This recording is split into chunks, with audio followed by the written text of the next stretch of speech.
Sobat Bandung Bergerak, saat ini saya sedang berada di Bandung, tepatnya di Cibiru nih. Nah kebetulan karena hari ini saya pengen jalan-jalan, saya sambil mengisi waktu luang di jalanan, saya pengen ngeliat baliho-baliho politik yang sudah tersebar di ruas-ruas jalan kota Bandung. Karena sekitar 14-15 bulan lagi sudah menginjak di tahun 2024. Dan kalau misalkan teman-teman tahu nih, tahun 2024 itu kita bakal melaksanakan 3 pemilu. Jadi aku pengen tahu calon kandidat atau elit politik siapa saja dan dari partai mana saja yang sudah menyebarkannya dari tahun 2022 ini. Perjalanan saya dimulai dari Jalan AH Nasution menuju ke Jalan Raya Ujung Berung. Selama di perjalanan, baliho politik lebih banyak ada di ruas jalan sebelah kiri. Namun, ukuran baliho di sebelah kanan lah yang lebih besar dibandingkan di ruas jalan sebelah kiri. Oke, jadi di perjalanan pertama saya ada yang menarik perhatian. Jadi saya berhenti dulu, tepatnya di Ujung Berung. Saya melihat ada baliho yang cukup lumayan besar seperti ini. Dan ada 3 partai yang berderetan. Oke, kalau misalkan kita lihat di sini ada Partai Gelora Indonesia. Kita bisa ngelihat terpampang 2 wajah anggota calon kandidat. Terus juga ada slogannya juga di sini, slogan mereka. Plus di atasnya itu ada Partai Nasdem, tentunya ada mukanya juga, nama dan partai. Terus juga ada ucapan selamat ulang tahun Kota Bandung.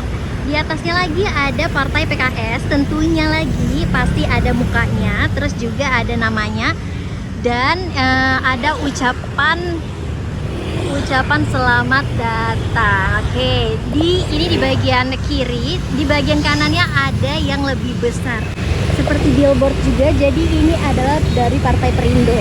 Tentunya ada mukanya, terus ada tulisan berjuang memajukan usaha kecil, menengah dan industri kecil. Ini kalau misalkan kita lihat, ini ada di bagian kiri dari jalan saya tepatnya. Terus juga kalau misalkan teman-teman bisa lihat, ini juga ada baliho lagi di bagian bawahnya, itu dari Partai Gelora Indonesia juga. Lagi-lagi, tapi kali ini tulisannya berbagi kita kuat. Oke, berbagi kita kuat, tentunya ada mukanya juga. Terus juga di bagian bawahnya ada dari Partai PKS lagi. Tulisannya adalah PKS bersama rakyat menolak kenaikan harga BBM subsidi. Jadi ini yang sempat rame ya, PKS yang menolak kenaikan harga BBM yang katanya disandingkan kalau misalkan membela rakyat gitu. Nah, kalau yang ini itu ada dari PDI Perjuangan. Ini ucapan selamat datang. Selamat datang Puan Maharani. Oke, maksudnya apa ya selamat datang Puan Maharani? Ini contoh dari baliho PDI Perjuangan. Terus juga di atasnya ternyata ada lagi teman-teman. Di atasnya lagi itu dari Partai Demokrat. Jadi di sini kita bisa melihat AHY, ada mukanya AHY, terus tulisannya adalah Dirgahayu Republik Indonesia. Jadi sudah berapa bulan di sini itu ketutupan juga sama ada baliho atau spanduk lagi di atas. Gitu. Jadi sepanjang jalan di Ujung Berung ini cukup banyak baliho yang tersebar. Jadi ini yang bikin saya menarik perhatian karena ada banyaknya baliho-baliho tersebaran dengan berbagai partai-partai dan calon kandidat yang berbeda-beda. Tuh, dalam satu tempat. Ini kita sedang berada di Ujung Berung jalan. Tuh, memangnya agak strategis milihnya karena di sini cukup padat ramai, bisa dilihat ya teman-teman. Dengan banyaknya baliho bertumpuk di ruas jalan ini, bikin saya penasaran dengan pendapat masyarakat sekitar nih. Akhirnya saya temui salah satu warga yang sedang duduk santai dan meminta pendapatnya mengenai bebasnya pemasangan baliho. Dengan banyaknya baliho, kelihatan makin kumuh ya daerah gitu. Tidak tertata rapi, maunya pihak Pemda tuh seperti ini sekarang.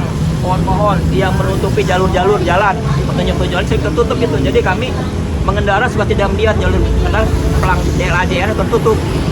Nah begitu pula baliho ya kalau bisa lah ya Pemda bisa ditertibkan lagi karena menurut saya untuk memasarkan politik itu mudah sebenarnya melalui banyak media sekarang, media televisi, radio, ya grup di handphone macam-macam banyak gitu. Menurut saya seperti itu. Di sepanjang perjalanan, saya juga jadi ingin tahu nih, kira-kira siapa dan kapan pemasangan baliho ini dilakukan? Dari wawancara singkat beberapa warga sekitar yang tidak bisa dimuat di dalam video, menurut mereka, Orang-orang yang memasang biasanya adalah tim sukses partai dan juga orang kecamatan di daerah tersebut. Untuk waktu pemasangan yaitu siang hari dan ternyata jarang ada yang memasang malam hari. Saya juga sempat bertanya dengan PT Konsultan Legal Indonesia via WhatsApp mengenai biaya pengurusan izin baliho dan billboard di area Bandung, dan inilah jawabannya.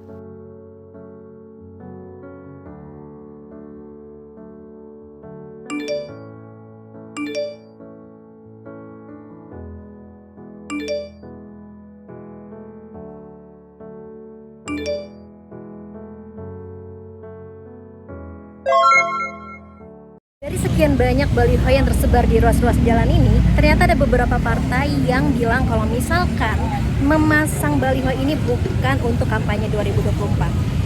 Kalau bukan untuk kampanye, lalu untuk apa memasang nama dan wajah sebesar ini dengan iming-iming mengucapkan selamat? Menurut kalian? Perjalanan saya selama kurang lebih memakan waktu 30 menitan ini terhitung adanya 92 baliho politik yang tersebar dari Cibiru hingga ke Gedung Sate. Dan perjalanan saya dari Cibiru hingga Gedung Sate. Nah, mau dong minta pendapat teman-teman mengenai banyaknya baliho-baliho di sekitaran ruas-ruas jalan di Kota Bandung. Kelihatan gulung nggak sih?